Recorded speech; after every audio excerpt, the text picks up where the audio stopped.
$1 question. The question is, what is the most effective spiritual tool? I realize I'm out of the shop, sorry. What is the most effective spiritual tool in life? Love. Bingo. Instead of love is the answer. Love is the answer. So when you are struggling with an event in life, what is the answer? Love. When you are struggling with another person in life, what is the answer? Love. When you are mad at yourself, what is the answer? Love. Should I do it again, or are you tired of love? What is love? We talked a lot about love and how it's important. What is love? So, who is your medicine? Love. Love. Love is the inner quality. The inner quality that sees only the good in anything, any event, in any person. How do you do with it on a scale of 1 to 100? Sometimes I'm at a 10. Sometimes I'm closer to maybe 90. It's going to be different. But it's a new perspective. Love is our medicine. But we have to have a new perspective of love and what love means. We have to be able to engage in that inner quality and see only the good. And is that easy for you? Nope, it's not. That is exactly why being on a spiritual path is not for sissies. It's not for people who want to be in bliss. And there's nothing wrong with wanting to be in bliss all the time. It's a challenge. And if we were able to hit that 100% mark of love, we would be there. Because love is an inner quality. How often do you expect love to show up outside of yourself? You know, how often? I expect love to show up to me, but if I'm not putting it out there, if I'm not holding that inner quality, how could it show up for me? It could not. If I am not looking at the thoughts that I don't really like to feel or think, if I'm not looking at them and unraveling them, where in my past did this come from? Where did I get this idea? Why am I still, and I don't like why words much, but why am I still engaging in this thought? Oh, it's an old habit. Ah, how cool. It's an old habit. It's learned. It's programming. So if I can say, oh, I'm going to change that habit, it might take me a while, it might take me more than 30 days. And if I'm focused with my attention, if I'm focused with my thoughts, if I'm focused with my feelings, I'm going to be able to do it. And then I'm going to feel more bliss than if I didn't do it.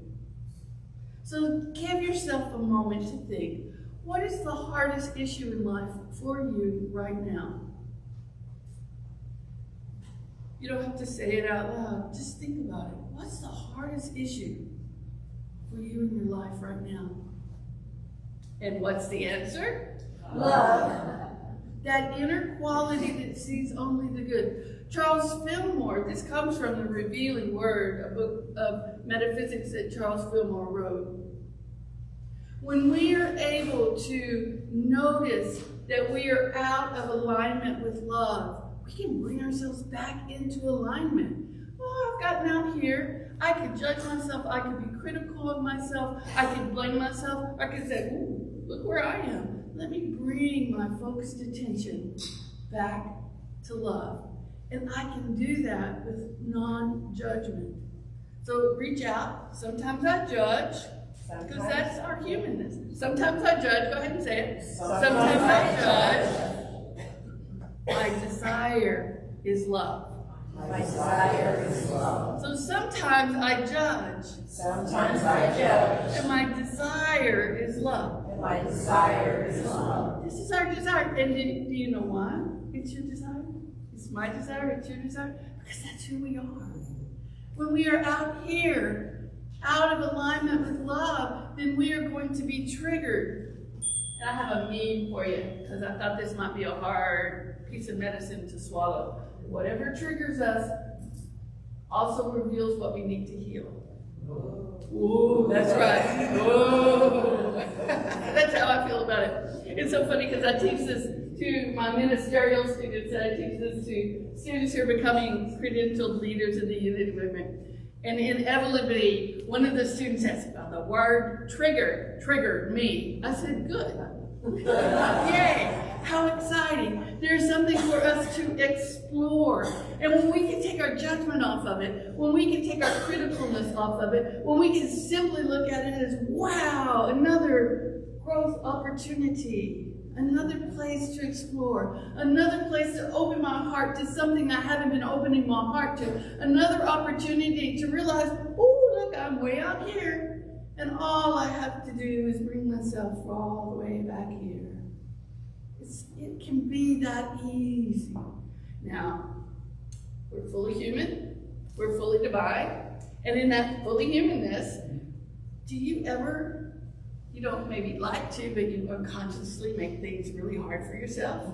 And so you make this road from here to here, like, take forever, and it has a whole lot of ripples in it, and maybe some stones in it.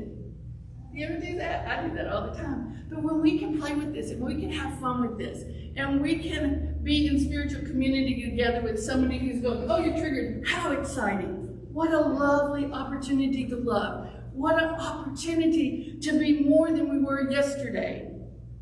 I was in a meeting with a group of people one time, and the assignment, the exercise that we were doing, was to sit in front of the whole group, which can be daunting for some people, and to have everybody who wanted to share something about us. That can be daunting because we're in the unknown. What are they going to share? Is it going to be something that I don't like? Is it going to be something I don't want to see about myself? Is it going to be something that makes me mad because how could you see me that way? How could you see me that way? Well, that's their consciousness. It has more to do with them than me. And when I know that there is only one presence and one power active in the universe and in my life, say that. There is only one presence and one power active in the universe and in my life. Let's put the emphasis on my life now. There is only one presence and one power active in the universe and in my life. God. We could add the good, but God and good be the same thing.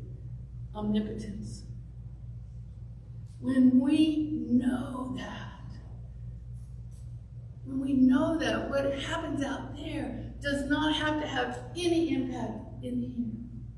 Zero. Because I know that God is active in my life. How do I know that? I am expressing God. I'm expressing love. I'm expressing goodness. I am expressing. And the question is, what are we expressing? If I need someone to love me, then who holds the power of love? Is it me? If I need somebody to love me, who holds the power of love? Is it me?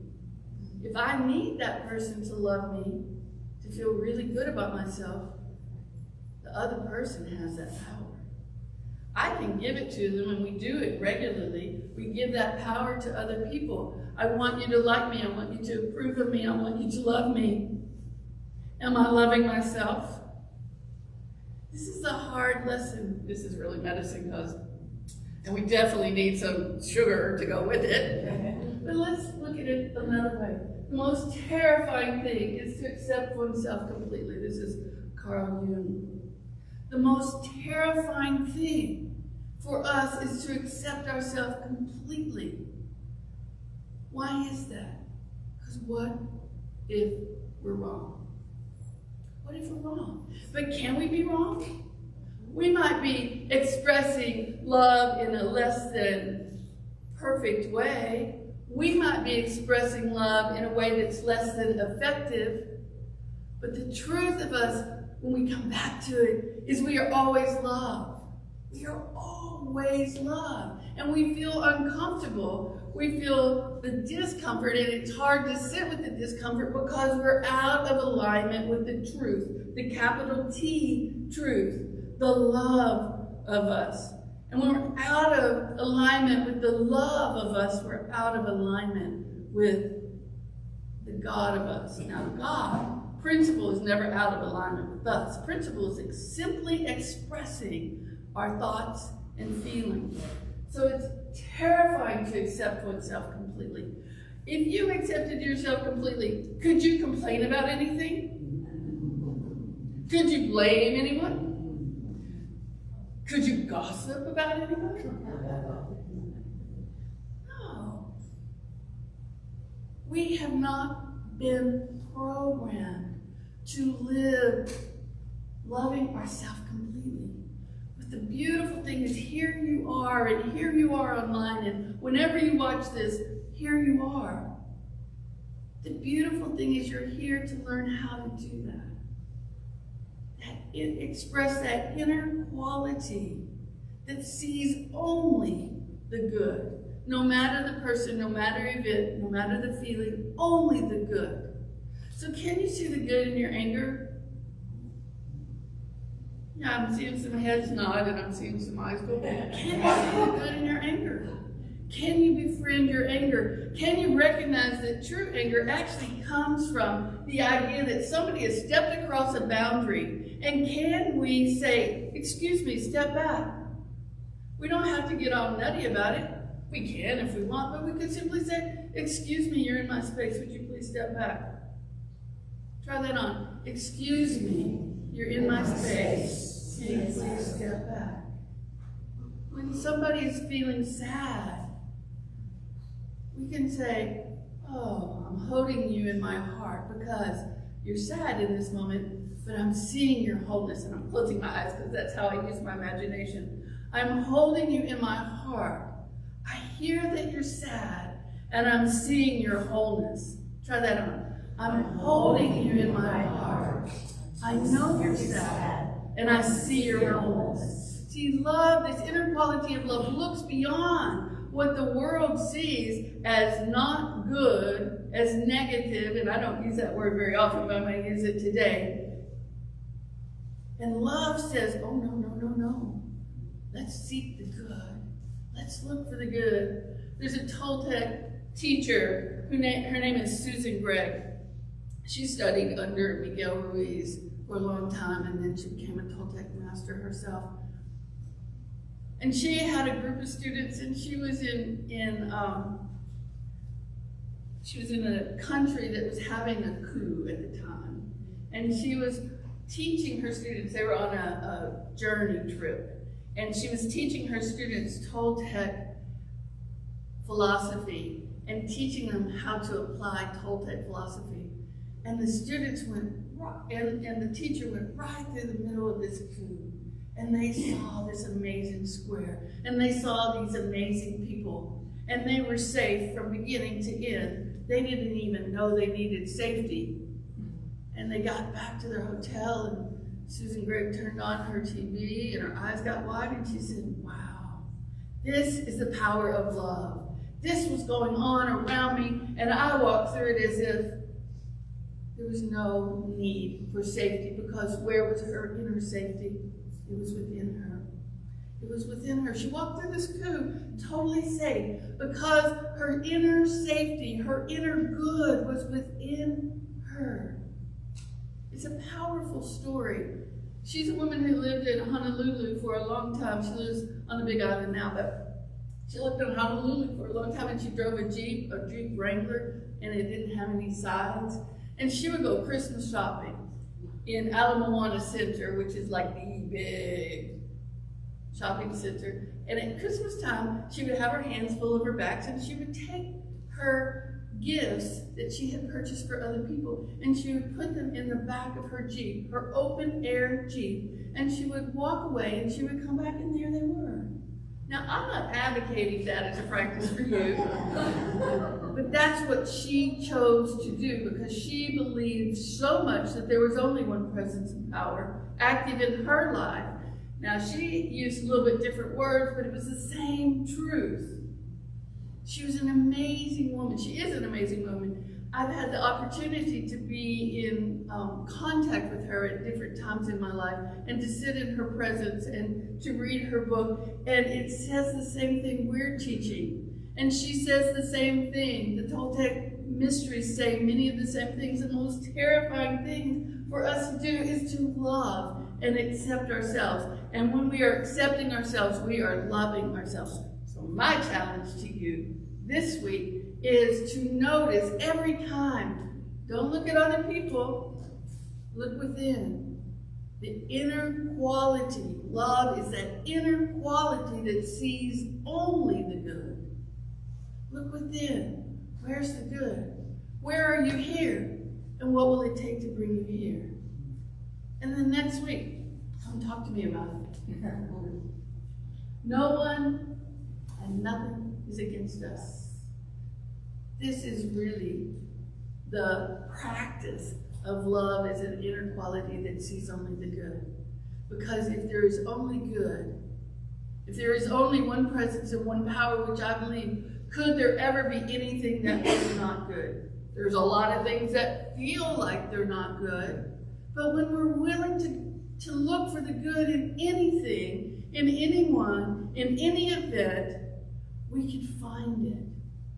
But we have to be willing, and we have to be persistent, and we have to be tenacious, and we have to say, I'm choosing to look for the good, no matter what somebody else around us is saying. I was beginning to study Louise Hay back in like 1994, 93, 92. In that time frame, I had just been introduced to her. And I'm driving along with a friend of mine, and I'm grappling with something that I'm perceiving as a problem. And I'm trying to identify how I could apply the ideas that Louise Hay shared with that difficulty that I was having. And my friend said, can't you just be upset about it? I was like, yes, I could. But I'm really trying to learn how to apply this principle. I want to learn to live it. And I want to learn to live that love is an inner quality that sees only good. And so if I have somebody who says to me, beep, beep, beep on the freeway, can I see only good? And can I recognize that that's simply their consciousness? If I have somebody who talks stink about me, and that means if they talk bad about me, can I say, oh, that's okay, I hope I'm having as much fun as they think I'm having, and know that that's their consciousness. Love as a quality that sees only the good takes an opportunity for us. It is an opportunity for us to say, that's them, and this is me, and what they say about me does not have to be about me unless I embrace it. This is our medicine, you guys. This is our medicine because this is our healing. Love is the universal healer. Love is the universal harmonizer as we teach it. When we can learn to love ourselves so much that it doesn't matter if somebody else approves of us or not, then, wow, what freedom do we have?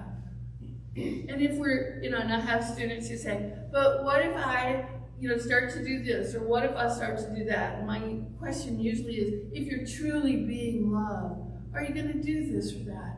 If you're truly being loved, are you going to be a snap turtle to somebody, snap at them in anger? No, you're not. Or if you do, you're going to go, oh, excuse me, I'm seeing you as separate. I'm seeing you as separate than me. I'm seeing you as a person who there's something other than good in. It's a challenge. But wow, doesn't it feel good? The moment you feel love, it's just inside of yourself. And that you know, beyond a shadow of a doubt, that you're radiating that love. Let's practice it for a moment. Think of something you absolutely love about yourself. And I know for you guys, this is not a stretch. I know there's some things you want to put over there. Everybody does. But leave them over there. And right now, in this moment, be love to yourself. Let it show up particularly in your solar plexus. So imagine breathing in love and breathing it out through your solar plexus. So you're breathing in love and you're letting it flow down through your body, and you're breathing it out through your solar plexus. Let it become a color if you like. Breathing in and out. Breathing love and letting love flow out of you. And then imagine that love flowing out of you going 360 degrees. Our arc field is about for most of us, it's about the span of our arms. So imagine love 360 degrees flowing around us at the span of our love. So those of you who are sitting next to each other, you're sitting in each other's love. Drink it in.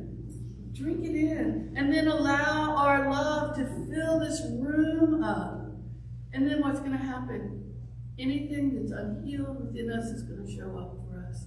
And if we celebrate that, rather than try to hide it, try to judge it, try to criticize it, if we celebrate that, that is the point of that $1,000 question of life. What is the most effective tool in our life? When we truly learn to live that way, there's no way we can see anybody against us. There's no way. Oh, that's them. That's their expression. Oh, I'm just going to open my heart and be love right now in the midst of that expression. We can do this, you guys. This is what changes the world. Light of the world. Love is the answer. And we live in a complex world right now. There's no question about that. There's a lot of cancel culture. There's a lot of he said, she said. There's a lot of stuff on YouTube and TikTok and Twitter and social media, Facebook that's not real. There's a lot of that. But there's a lot of stuff that is real too. I have friends who say, I don't like Facebook because there's only negativity. I say, go look at my Facebook page. Go look at my Facebook page. And you can create a Facebook page that shares your philosophy. And I love that because the folks that show up on my Facebook page regularly are inspiring to me. That's actually where I got the meme that I found. I had to go looking for it because I'd passed it by in my scrolling. But there it was, a message from the universe to me. Anything that triggers you, Nikki, is a place for healing. And I thought, oh, and I really did stop and do this. Oh, what needs healing in my life right now? And I found it. Can you imagine? In less than 0.05 seconds. I found it. And I spent time with it. And I talked to Reverend Mindy about it. And I talked to another friend about it. And it felt so good to bring that thing into the light. And it spurred me to do the fifth unity principle and take action. And I took the action that I felt from within to take. Love, the inner quality that sees only the good. Love, the inner quality that sees only God. That's our call to mission. That's our call to service, I believe, on this planet.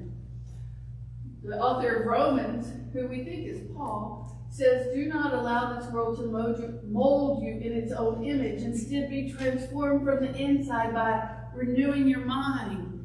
This is thoughts and feelings held in mind produce thoughts and feelings similar to their kind. This is love, the inner quality that sees only the good. Or we can step outside of it. No judgment if you do. Can you love yourself for the qualities that you wish you didn't have? And don't tell me you don't have any. Can you truly love yourself for that part of yourself that you've been trying to get rid of for years? Can you truly love yourself for anything that you think is not perfect? Can you love yourself for anything that you think is unlovable about yourself? This is the renewing of our mind that the author of Romans was talking about. Can we do that? Can I love myself for having Unity of Wilmington instead of Unity of Mesa up there? Yes, I can. I sent that slide over from another talk. I thought, oh, I don't have to create a slide, because creating slides is not something I love about myself. Yet. And I've gotten increasingly better over the years that I've been a minister. And I still make mistakes. And can I love myself when I see them? And can I make them no big deal? Yes, I can. And if I can, you have that potential too. It's whether or not we choose to do it. Thomas Merton says the beginning of love is to let those we love be perfectly themselves, and to not to twist them to fit our own image. Oh, that's hard sometimes, isn't it? I want you to be like me. I want you to have the same opinions I have. I want you to think like I think. I want you to like doing the things I like to do. I want you to like the food I like. And these are seemingly mundane, but they're not always.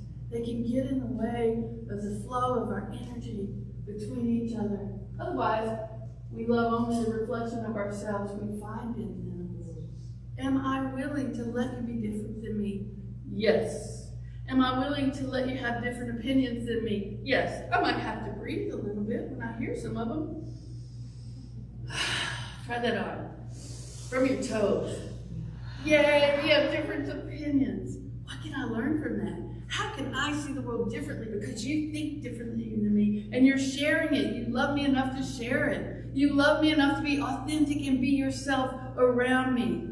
Do you know how big a gift that is for people? Yes, let's be that community. That we not only start at the beginning of love, but we recognize, we live, we know beyond a shadow of a doubt that love is that inner quality, that no one and nothing is against us, because there is only one presence and one power, active in the universe and active in our lives. Because we know that the answer to that $1,000 question on Jeopardy is love. What is it? Love. So if you're interested, this is just an activity if you like it. You can try it. The more you think appreciative thoughts about a person, the more connected you will feel to that person and to be able to see them. I want to give you how to. The more that you think appreciative thoughts about a person, the more connected you will feel to that person. So if there's a time I feel disconnected from anybody, I will begin to think, well, what do I appreciate about that person? And I breathe into it. And I stay with appreciation for that person. And it makes a difference. Because appreciation opens our heart to that other person. And it also brings us from here to here. Appreciation is not out here in the, oh, I'm loving. We're always loving because there's only one love. Divine mind is love. But are we expressing it with clarity of divine mind? Are we expressing it with our 100% humanness? We do that. It's okay. The ticket is to see, oh, look where I am, and come back here. It's that simple. God is our resource. Good is our resource. God is our resource. No one else. So the source of my love, it will never be any person. I was taught that if I could just get someone to love me, and I worked hard to get my mother to love me. I worked really hard at that. She loved me in her way. God is the resource, no one else. When we turn within in all circumstances, knowing God is our resource, we will live full and vibrant lives. We could change that to love is our resource and no one else. When we turn within in all circumstances, knowing love is our resource, we will live full and vibrant lives. But let's make it personal. Love is my resource, no one else. When I turn within in all circumstances, knowing love is my resource, I will live a full and vibrant life. Are you up for that? Yes. Can you lay down? That's common for the more current youth vernacular. I'm working on some new language, you guys. Can you lay that down and really embrace it? Let's say it together. Love is my resource.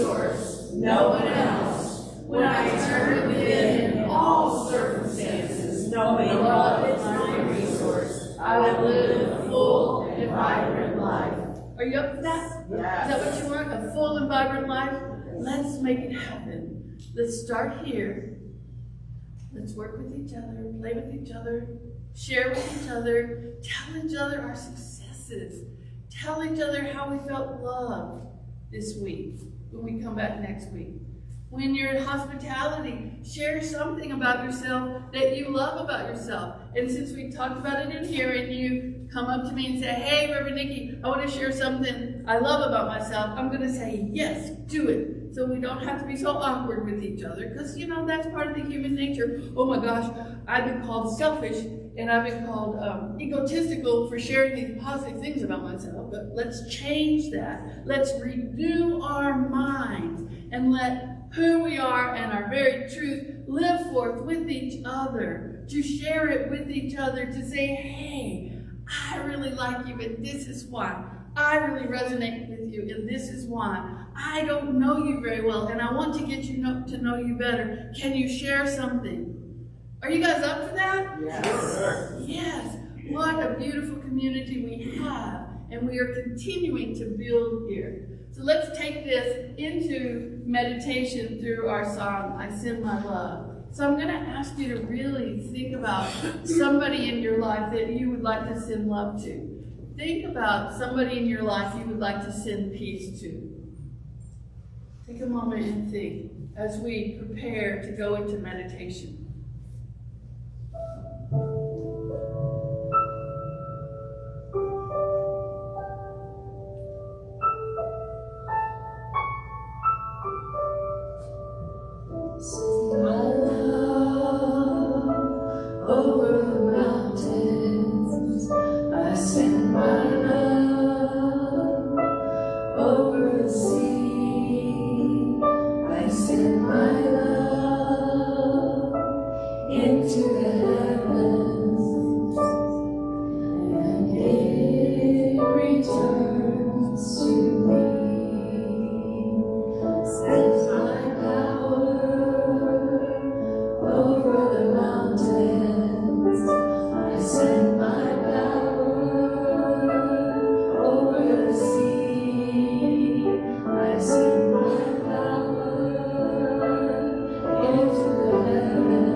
Imagine sending to your love that thing that you struggle with the most. Imagine sending your love to that person that you struggle with the most.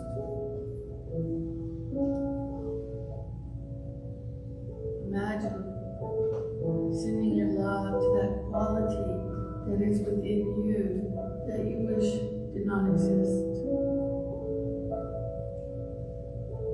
In your mind's eye, write that quality down. Put a big old heart around it. And breathe into that heart, seeking the good in that quality. Finding that it's there. It's impossible for it not to be there. Because every quality has God within it. Every quality has love within it. The question is, what can this quality teach me? What can I learn from it? What can I learn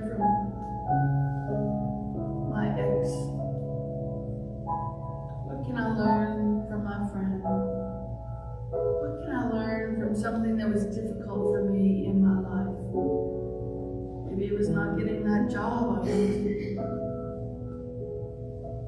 Maybe it was not having something that I wanted to do come through for me.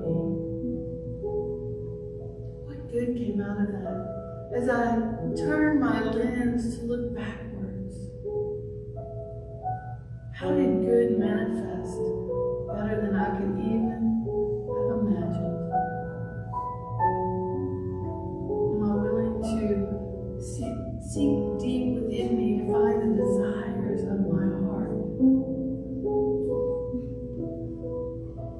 And then seek the good in that deepest desire and love it, and love it, and love it, and love it some more, and love it some more, and love it some more. Because when we love, when we're willing to see past anything that is in the way of love, and we love, principle says that love must be made manifest. Let's take these thoughts into a time of meditation.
Thank you.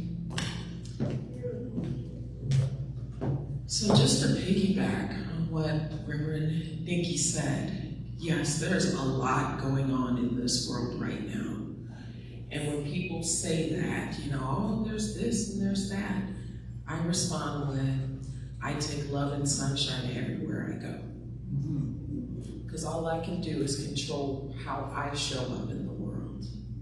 And I know you all see me here on Sundays and I'm smiling. There's times where I'm not feeling so good, but I extend that grace to myself and I use my unity principles and tools to acknowledge and have that awareness and then just reset. Grace is huge. I think we can all extend some to ourselves and others. Okay, sorry, I felt like I had to say that. So now it's time for our offering.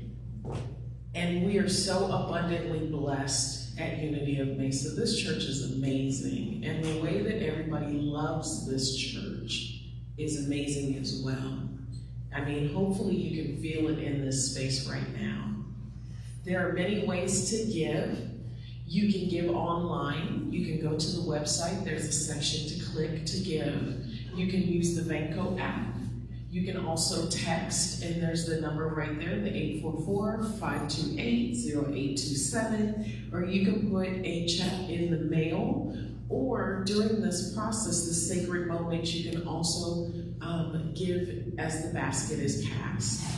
And as I always say, if you're not doing a monetary give, please put love in the basket. Please put peace in the basket. Please put light in the basket.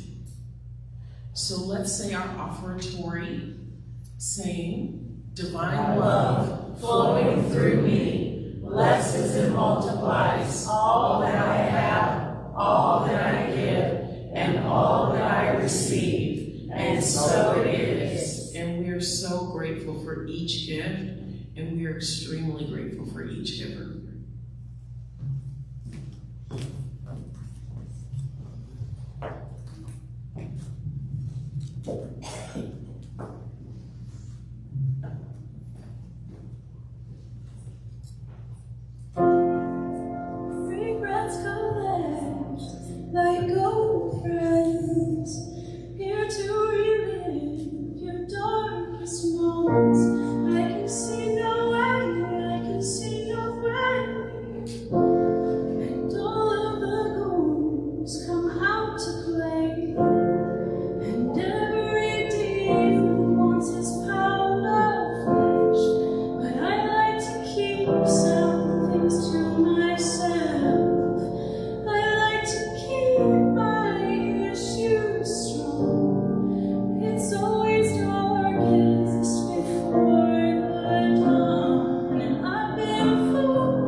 your generosity, you know, that's one of Erica's favorite signs. We'll just, you know.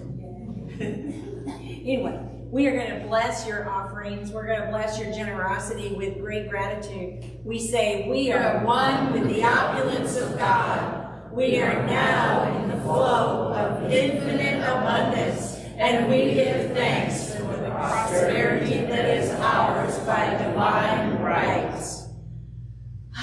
Take a breath.